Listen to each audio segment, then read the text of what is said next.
Yes, students. Now we will revise chapter 10, which talks about tax invoice, credit note, and debit notes. That is the various documents issued under GST law. Okay. An invoice is a commercial instrument issued by a supplier of goods, services to a recipient. It identifies both the parties, that is both supplier as well as the recipient guys involved, and describes the items sold, services supplied, quantifies the items sold, that is the quantity of the goods sold, shows the date of shipment, mode of transport, price, discount if any, and other payment details.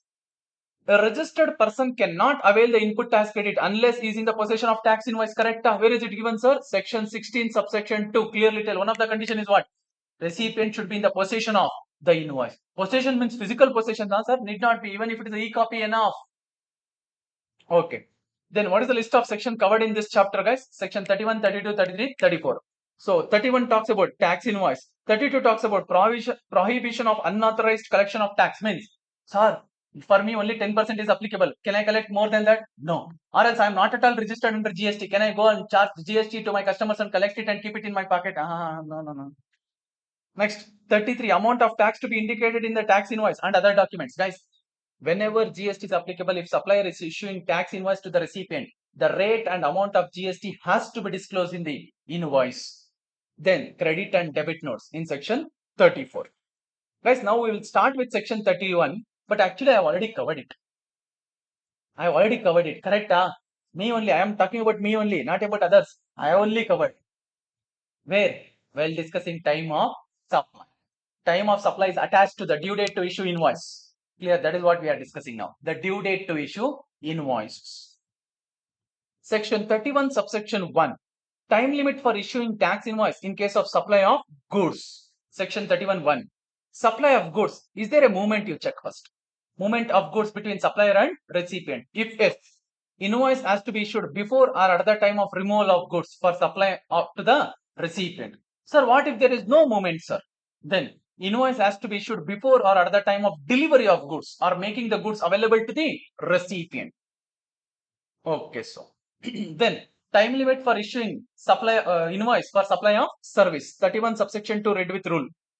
Supply of services, is it by banking, financial institution or NBFC or insurance company? You check. Is it yes? If yes, then you have 45 days time to issue invoice from the date of supply of service. If not, in normal scenarios, it is 30 days, guys. 30 days. See, goods and service, both normal category we have covered. There are some special cases also. What is it, sir? Subsection 3 covers various special documents, guys. Notwithstanding anything contained in subsection 1 and 2, some special documents has to be issued, which I will cover it by way of table. I have given it here in simple, very in simple terms I have given it. We will see it later. Don't go there. Come back. Subsection 4 talks about what is the due date to issue invoice in case of continuous supply of goods, and subsection 5 talks about what is the due date to issue invoice with respect to continuous supply of services. First, let us cover goods. Because when goods are continuously supplied by supplier to recipient day in day out, they will not be issuing separate invoice for each and every supply.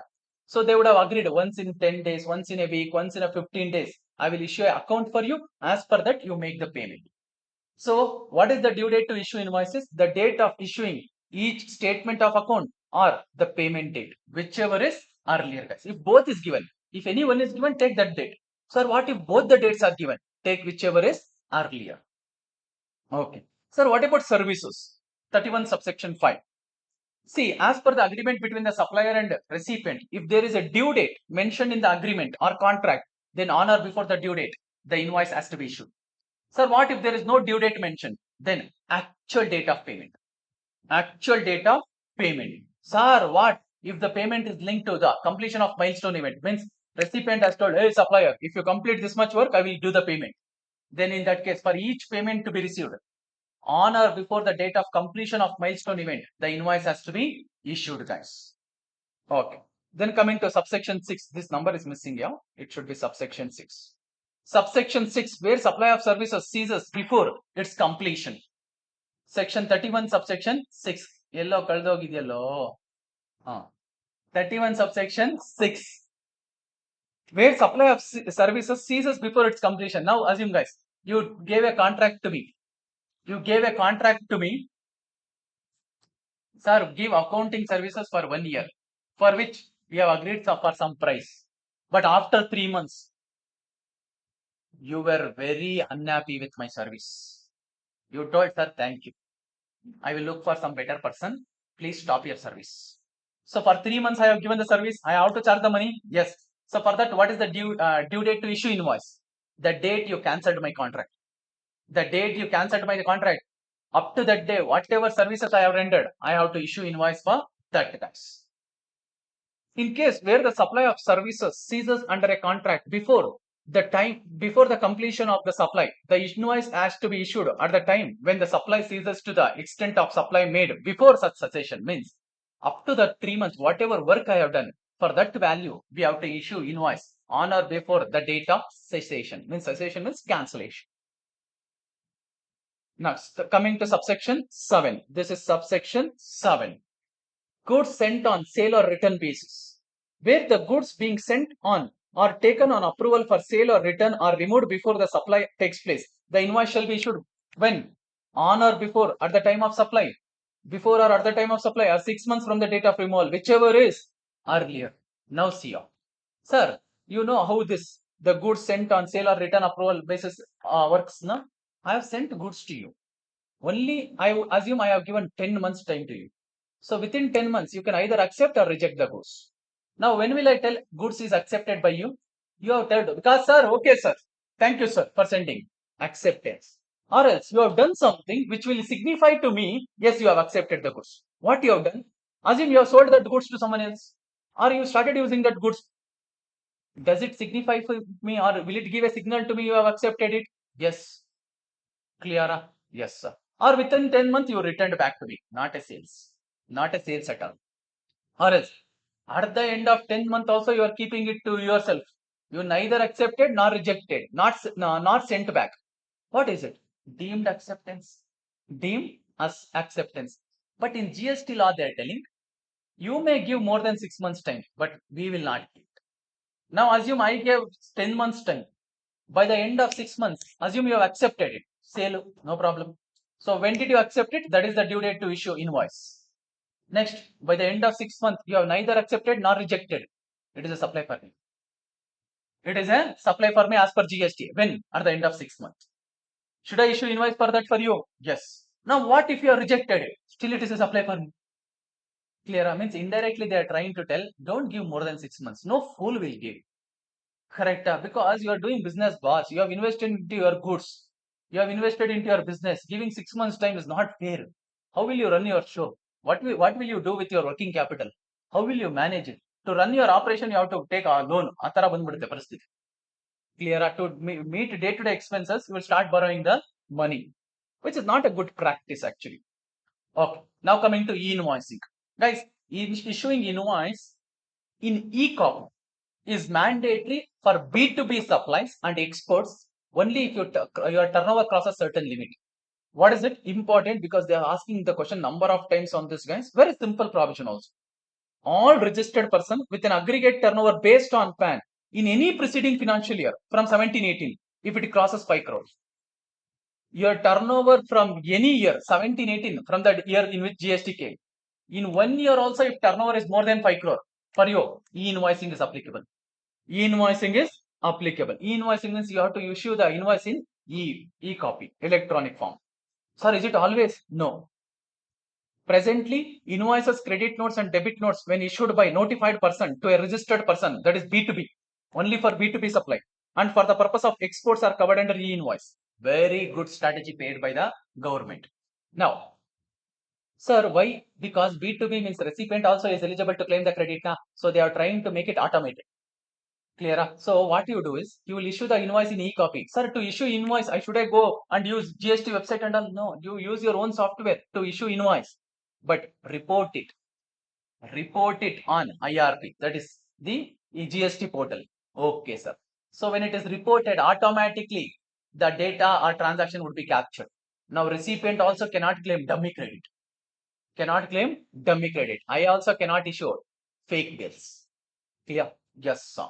So only for B2B and export supplies. Guys, please be careful. Export recipient is outside India. You would have not been registered. So it is not a B2B supply. But still should we issue invoice? Yes. Whereas, and second one is B2B. B2B supply. Recipient is also registered. Should we issue invoice? Yes, only if my turnover in any of the year is more than 5 crore. Next, sir, what if it is B2C supply? My turnover in the last year, any of the year was more than 5 crore, sir. I am supplying to the recipients who is not registered. Should I issue invoice? No, not mandatory. Can I give it voluntarily? Yes, but not mandatory. Why they have not made it mandatory? He is anyway not eligible to claim credit. Why are we bothered? Why are we bothered about it? Thus, presently, such notified persons are not required to report B2C invoices. Further, e-invoicing is also not applicable to invoices issued by input service distributor and for import of goods. Next, facility of digital payment to recipient, section 31A, that is having QR code in the invoice. Having QR code in the invoice is mandatory only if your turnover crosses certain limits, but only for B2C supply. Only for B2C supplies. The government has notified that invoice issued by a registered person except specified class of person, means exceptions are given for few, discussed below, whose aggregate turnover in any financial year exceeds 500 crore, 2 zeros extra year, in respect of B2C supplies, not B2B, B2C. Supply of goods or services or both to an unregistered person, including the person having UIN, because he is not called registered. Sir, recipient is a person who is having UIN. It is B2A or B2C supply? B2C supply. Shall have a dynamic QR code. Means QR code means what, sir? Sir, a recipient should be able to scan and make the payment. This has to be issued for which supplies? B2C. Students might get confused with e-invoicing and dynamic QR code. E-invoicing, when is it applicable? Your turnover is more than 5 crore for B2B and exports. Whereas QR code only when turnover is more than 500, two extra zero. Okay. And it is applicable only for B2C. Okay. But if the following people are the suppliers, guys, for them, dynamic QR code is not applicable. Even though their turnover might be more than 500 crore, still the dynamic QR code requirement is not applicable. Dynamic QR code is not applicable to an invoice issued to an unregistered person by following suppliers: insurer or banking company or financial institution including NBFC. Next, GTA supplying services in relation to transportation of goods by road in goods carriage. Next, supplier of passenger transportation service. Then person supplying services by way of admission to exhibition of cinematograph films in multiplex screens, that is your PVR and all. Last, supplier of online information and database access or retrieval or OIDAR services. No dynamic QR code even in case of exports, because for export and B2B we will have anyway e-invoicing. So keep it simple. When e-invoicing is applicable, QR code will not be applicable. When QR code is applicable, the invoicing will not be applicable because it is for two different set of supplies. Next, 32 and 33 I already explained it. Let us go through small section. A person who is not a registered person shall not collect any tax under this act. So if you are not registered, are you eligible to claim credit? Are you eligible to collect taxes from the recipients? No. Why? You are not at all liable. Why will you collect it? Sir, I will collect and put it to my pocket. No. No registered person shall collect tax except in accordance with the provisions of the Act or the rules made under. Now, sir, I am registered. My outward supply is exempt. Can I collect? No. Sir, I am registered. GST applicable is 12%. Can I collect 18%? No. Next. Amount of tax to be indicated in the tax invoice and other documents. Section 33. Where any supply is made for a consideration, every person who is liable to pay tax for such supply shall prominently indicate in all documents relating to assessment, tax invoice and other like documents the amount of tax which shall form part of the price at which such supply is made. So actually in the invoice both rate as well as amount both has to be mentioned, guys. Oh, now in this table I have just given the summary of various documents in simple, guys. First, tax invoice will be issued by whom to whom? Supplier to recipient for outward taxable supplies made. If it is the goods, it will be issued in 3 copies, guys. One is for supplier, one is for recipient, the other one is for transporter. Sir, what if it is for services? 2 copy. One is supplier, one is recipient. Sir, transporter, service will not be transported. Next, guys, tax invoice contents also might be asked. If you are lucky enough, they may ask that theory question also. Explain the contents of tax invoice. Chiller question. What will you write? Whatever you get to your mind. That doesn't mean that nonsense and all. Sir, what is it? Name, address, GSTIN of supplier. Name, address and GSTIN of recipient if he is also registered. Next, goods details. Description, what type of goods, so HSN code, or if it is service SAC code. Then, sir, quantity of goods, so then delivery address, so place of supply. Then, sir, rate of tax, so amount of tax, so price of the goods, so value of supply, everything you write, because all these are common details. Or should I know the exact points and all? What? I just told like that now. Correct. If you give me time, I will tell some more also. You will give time? Better. We'll continue. Chalo. Consolidated tax invoice. Section 31, subsection 3. 31, subsection 3, I told you, we have some special documents. We will cover it later in the table.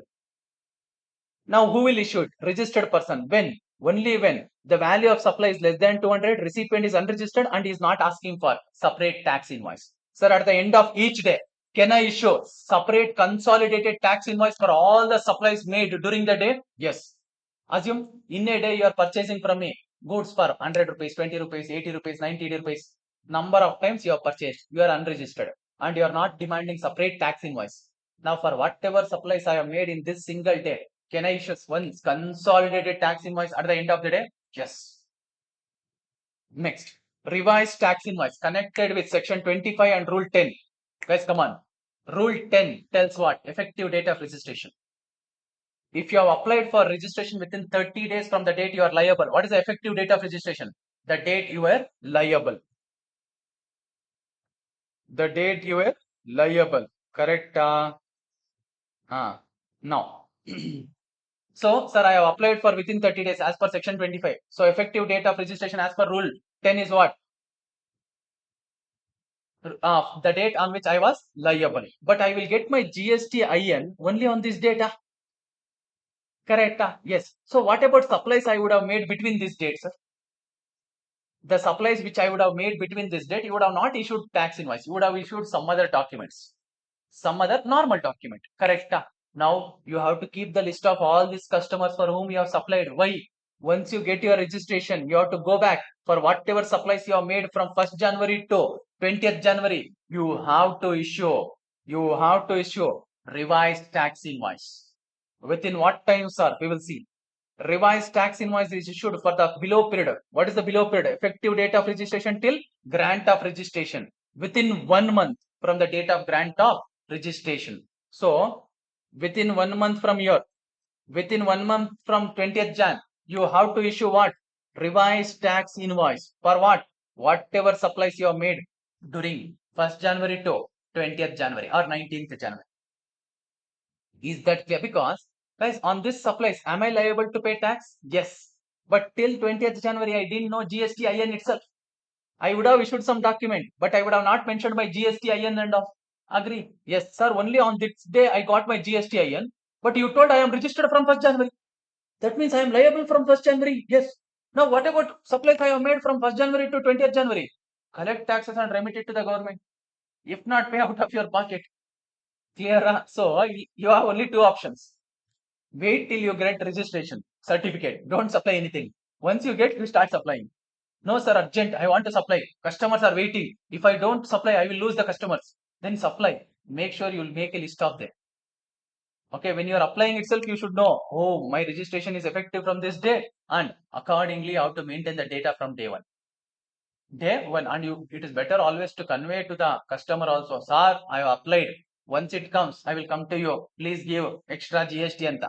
Or else better collect and keep it and remit it to the government once you get it. And this and all is more of practical. So will they ask so much in the exam and all? No.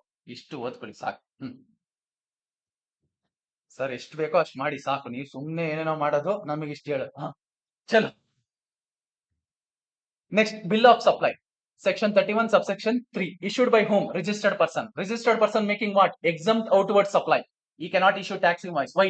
He cannot collect taxes from the recipients. Then whoever is following composition scheme both under section 10.1 as well as 10.2a, they cannot also collect taxes from recipients. Can they issue tax invoice? No. What document can they issue? Bill of supply. We covered it in composition topic only. Correct, Sampath Kumar?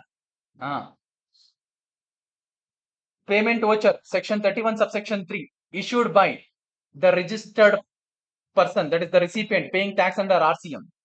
Who will issue this? Recipient. Recipient shall issue an invoice in respect of goods or services so received by him from unregistered supplier, and he shall issue a payment voucher at the time of making supplies. Guys, listen. Sir, supplier recipient. For recipient, RCM is applicable. When RCM is applicable, we should issue payment voucher for whom? Recipient. Okay, sorry, supplier. We should issue payment voucher to whom? Supplier, telling, sir, I have made a payment of so much. And if this guy is unregistered, if supplier is unregistered, he should also issue self-invoicing.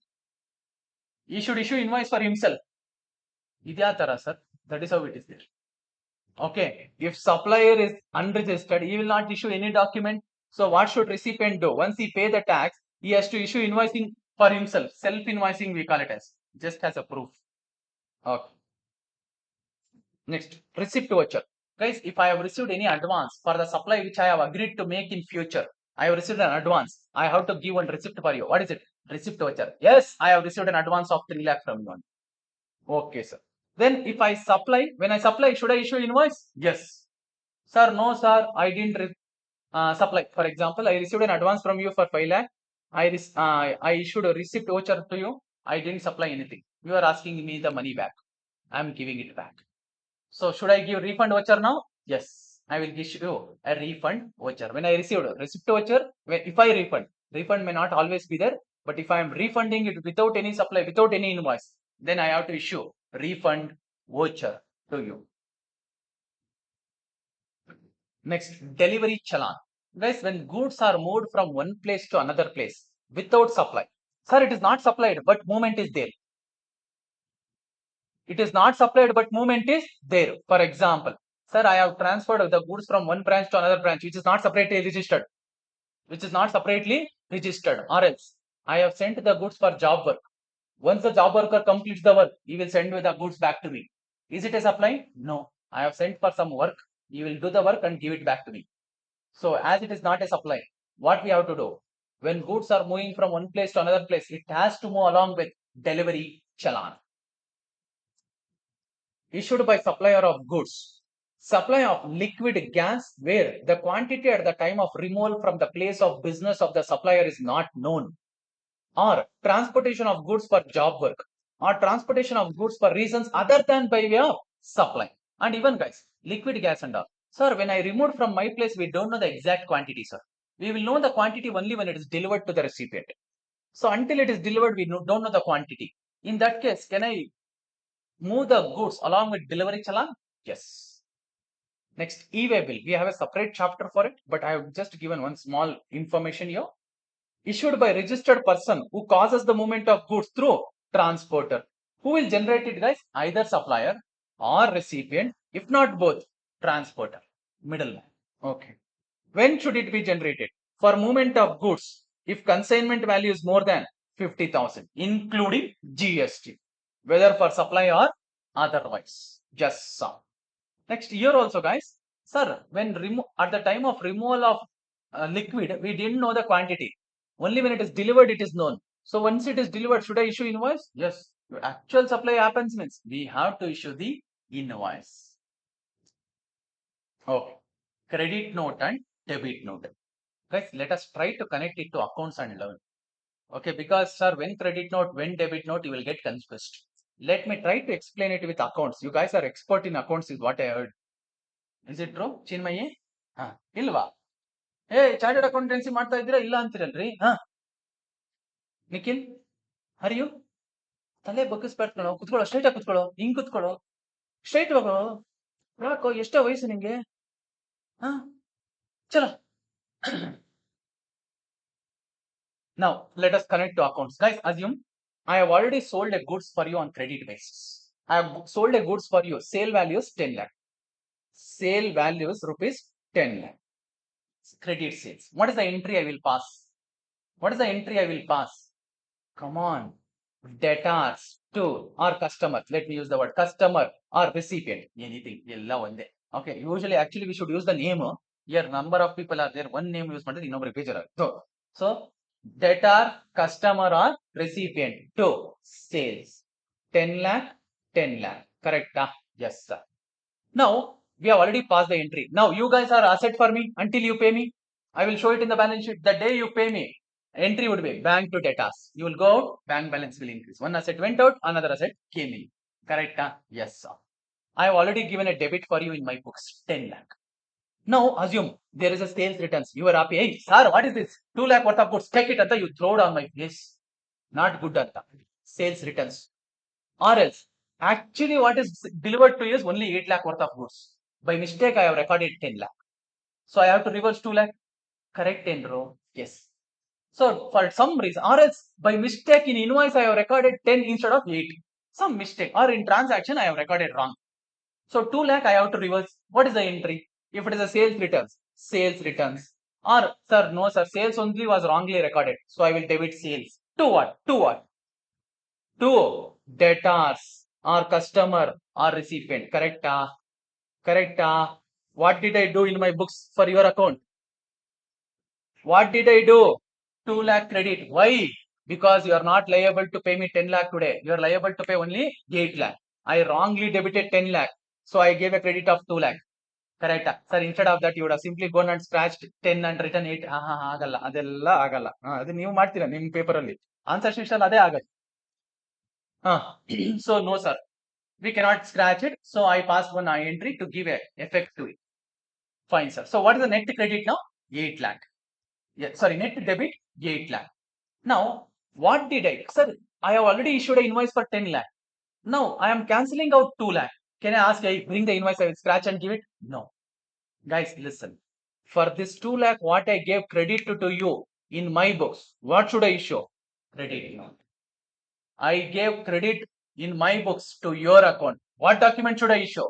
Credit note. So when all should we issue credit note? Sales return. Or you are not happy with the goods, you gave it back. Sales returns only. Or else by mistake I had written more value in the invoice. By mistake I had written more value in the invoice. Or else I have given discount later. It was agreed at the time of supply. Later I gave. Correct? We discussed this condition 15.3. 15.3a, B. For B, one of the condition is what? Document has to be issued by supplier to recipient. Which document? Credit note. Correct? But one important thing is, guys, listen here. 15.3b, you can reduce the discount only if the conditions are satisfied there. What are the conditions? Sir, discount should be agreed or known at the time of supply. Then you have to issue a document to him, that is credit note, and he has to reverse the credit proportionate to it. Yes, sir. Sir, what if these conditions are not satisfied? You cannot reduce discount. But still, credit note has to be issued? Yes, credit note has to be issued. When you given the discount after the supply, because you would have recorded the original value in the invoice, whether it is allowed to be deducted or not as per 15.3, you have to issue credit note. You have to issue credit note. Easy enough. Credit note understood? Yes. Now you tell me. Because of this, government revenue will increase or decrease? Increase or decrease? Decrease. Decrease. Why? Previously they used to get for 10 lakh. Now they will get only for 8 lakh. And sometimes that mistake also would have happened. For example, sir, I have charged to my customer 1.8 lakh, 18% GST, sir. But later I got to know, yo, it's 12%. So I have to give it back? Yes. Can I get back from the government also? Yes. For that excess tax, whatever I already charged, what document should I show? Credit. Credit. In simple, wherever I have charged more to the customer, now I have to give credit to him in his books, sorry, in my books. What document will I show? Credit note. Now, listen here. Look at the beauty how they have done. Because of which government revenue will reduce they have given sweet time for us to disclose the information about it. I can take my own time. What is it? We will listen. Credit note is covered in section 34 subsection 1. issued by a registered person to the recipient. When and all, guys? Whenever we already charged more. Where the taxable value in the invoice is more than actual taxable. I have charged 10 lakh, but actually it is 8 lakh. Next, the tax charged in the invoice is more than the tax payable in respect of such supply. I have charged 1.8, but actually it is 1. I have charged more. Next, where the goods so supplied have been returned by the recipient, sales returns. Next, where the goods or services have been found to be deficient, obviously there also there will be a returns. Next, discount under section 15(3)(b). Whether you will reduce it or not, here you have to issue the credit note. Now, sir, when I issued the credit note, guys, listen here. Sir, original supply, this supply was made in November 24, sir. But credit note was issued in Jan 25, sir. Jan 25. So I have to give the details of this credit note. In which month return? Jan month return, which I will file in February. But sir, can I give the details of this credit note later also? Yes. They're first telling, please give it in the same month return. So for Jan, when will I file the return? February. But is that the deadline? Can I give it later also? Yes, government is okay because they can enjoy the money till then. Clear? Yes. How much time they are giving? Declaration. Any person,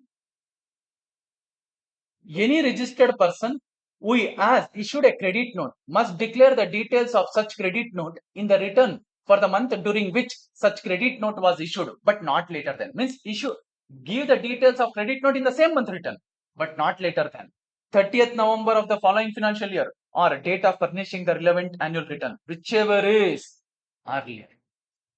Whichever is earlier, guys. Okay. And the tax liability shall be adjusted, that is reduced accordingly.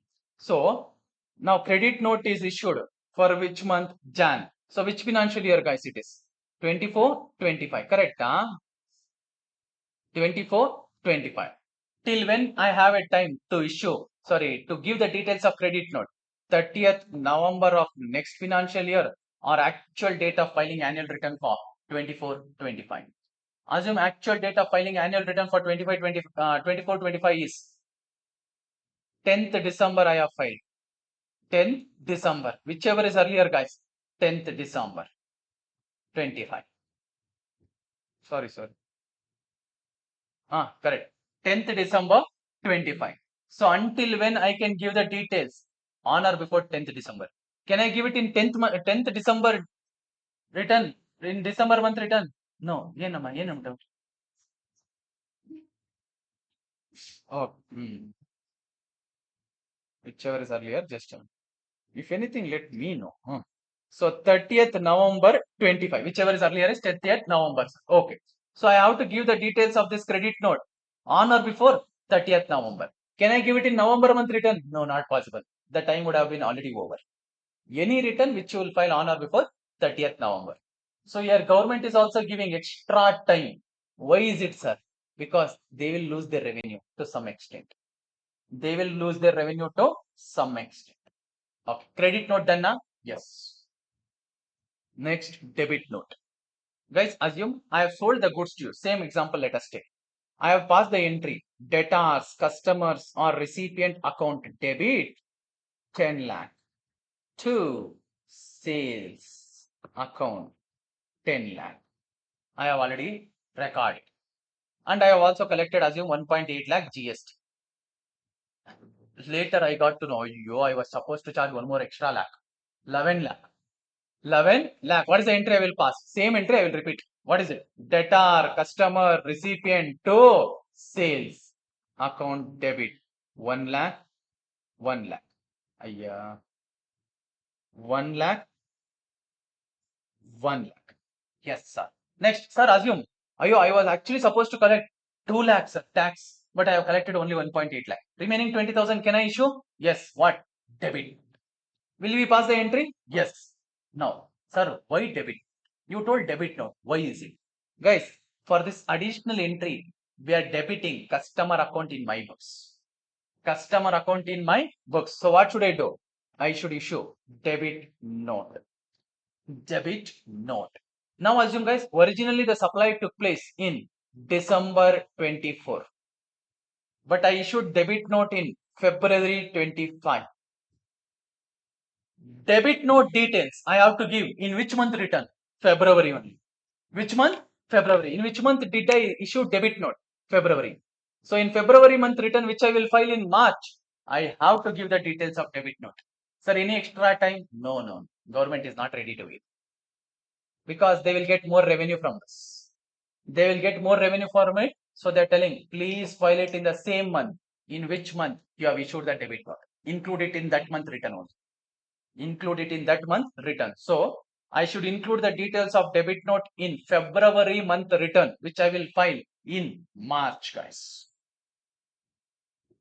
So understand, see, because if you try to mug up a credit note when, debit note when, maybe you will not be able to retain for a long period. So debit note, come on guys, let us repeat both. When do we issue credit note? Sir, when I am giving credit to customer account in my books. When and all will I get it? When I and all I will give credit to him. Discount, sales returns, or I already charged more in the invoice. Either the tax amount or maybe the invoice amount. Okay, sir. Now coming to debit note. When will I issue debit note to the customer? Sir, when I am supposed to charge still more.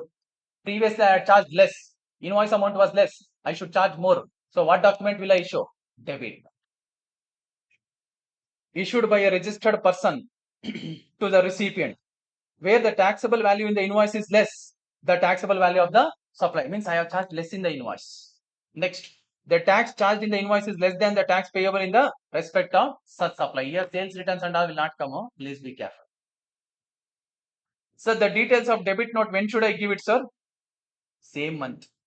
Any registered person who has issued a debit note in relation to supply of goods or services or both must declare the details of such debit note in the return for the month during which such debit note was issued.